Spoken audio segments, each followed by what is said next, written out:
ఇప్పుడే country delight యాప్ని download చేసుకోండి. Download the country delight app now.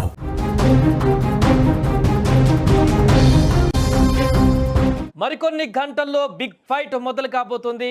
World cup మహిళల టీం మరి కాసేపట్లోనే సౌత్ ఆఫ్రికాతో అమీతుమీ తేల్చుకోబోతుంది. 20 సంవత్సరాల నిరీక్షణకు తెరపడుతుందా లేదా అనేటువంటి ఒక క్యూరియాసిటీ అయితే ఇప్పుడు నెలకొంటుంది. ఫైనల్కి చేరినటువంటి మహిళల క్రికెట్ జట్ సౌత్ ఆఫ్రికాతో ఢీకొట్టబోతున్నటువంటి నేపథ్యంలో పూర్తి ఆత్మవిశ్వాసం, కాన్ఫిడెన్స్, ఆస్ట్రేలియా లాంటి దిగ్గజ టీం 7 సార్లు ఛాంపియన్గా గెలిచినటువంటి ఆస్ట్రేలియా ఉమెన్స్ జట్టును ఓడించి సెమీస్లో రికార్డు స్థాయిలో ఉమెన్స్ క్రికెట్ చరిత్రలోనే ఎవరు సాధించినటువంటి భారీ విజయాన్ని సాధించి పూర్తి కాన్ఫిడెన్స్తో, ఆత్మవిశ్వాసంతో బరిలోకి దిగుతుంది ఉమెన్స్ టీం. అయితే అటు సౌత్ ఆఫ్రికా కూడా ఇంగ్లాండ్ పైన గెలిచినటువంటి అదే స్ఫూర్తితో, అదే ఆత్మవిశ్వాసంతో ఈ యొక్క టోర్నమెంట్ మొత్తంలో కూడా అద్భుత ఫామ్ని కనబరుస్తూ ముందుకు వెళ్తున్నటువంటి సౌత్ ఆఫ్రికా, భీకర ఫామ్లో ఉన్నటువంటి సౌత్ ఆఫ్రికా కూడా అంతే ఆత్మవిశ్వాసంతో ఫైనల్లో పోటీకి సిద్ధపడుతుంది.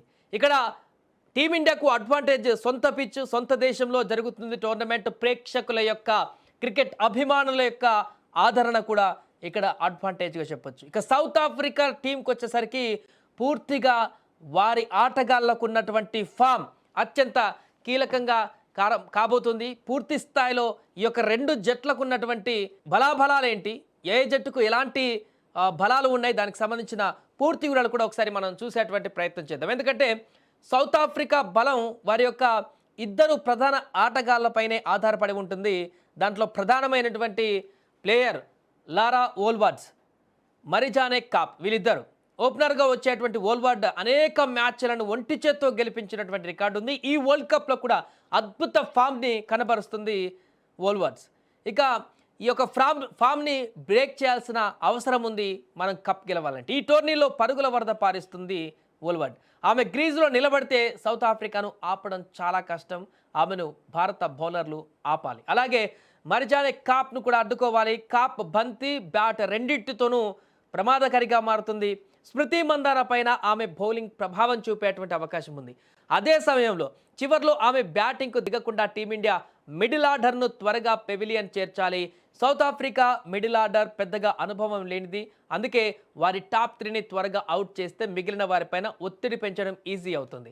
అండ్ ఇక ఫినిషింగ్లో మిడిల్ ఆర్డర్ తర్వాత ఫినిషింగ్లో వస్తుంది డెక్లర్క్. ఇప్పుడు ఈ మధ్యలోనే ఈ యొక్క టోర్నీలో అద్భుతమైనటువంటి హిట్టింగ్ చేస్తూ సౌత్ ఆఫ్రికాకి వెన్నుముకగా నిలుస్తుంది డెక్లార్క్. తను కూడా అద్భుతమైనటువంటి బ్యాటింగ్ తోటి మొన్న మనం లీగ్లో కూడా సౌత్ ఆఫ్రికా పైన ఓడిపోవడానికి ప్రధానమైనటువంటి కారకురాలు డెక్లార్క్. తనను కూడా కట్టడి చేయాల్సిన పరిస్థితి ఉంది.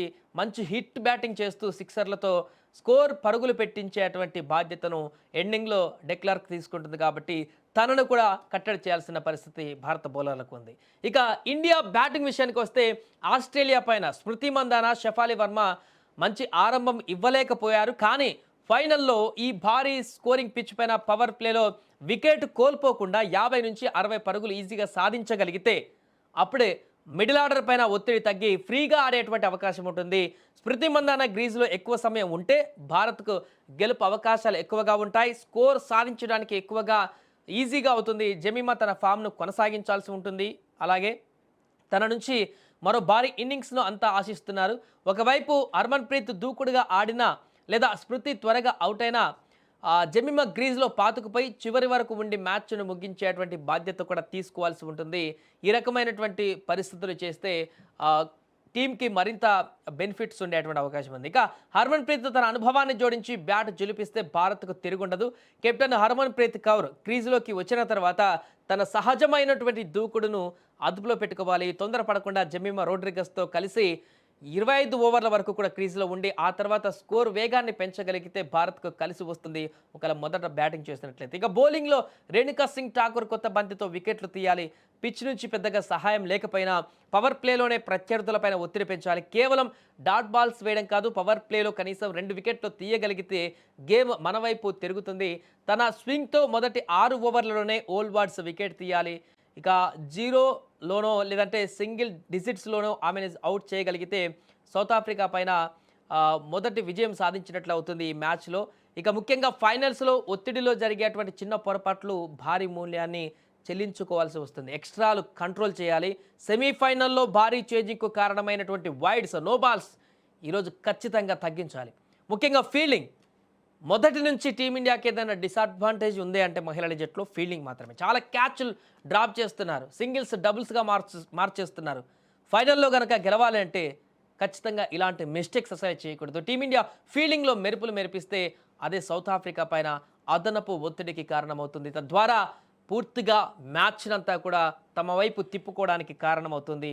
అప్పుడు 20 సంవత్సరాల నుంచి నిరీక్షిస్తున్నటువంటి ఈ యొక్క కప్ 2005లో ఫైనల్కి వెళ్ళాం మితాలి రాజులో, అప్పుడు చేజారింది చిన్న ఒక అడుగు దూరంలో. 2017లో కూడా చేజారింది. ఇప్పుడు మాత్రం ఎట్టి పరిస్థితుల్లో చేజారకుండా ఖచ్చితంగా మహిళల జట్టు వరల్డ్ కప్ని సాధించాలి, ఛాంపియన్గా మారాలి అనేటువంటి ఒక దృఢ సంకల్పంతో ఉంది. కాబట్టి ఇలాంటి చిన్న చిన్న తప్పిదాలు కనుక పూర్తిగా చేయకుండా ఉండగలిగితే ఖచ్చితంగా ఈరోజు టీమిండియా మహిళల జట్టు కప్ లిఫ్ట్ చేయడంలో ఎలాంటి సందేహం లేదంటూ కూడా చెప్పుకుంటున్నారు.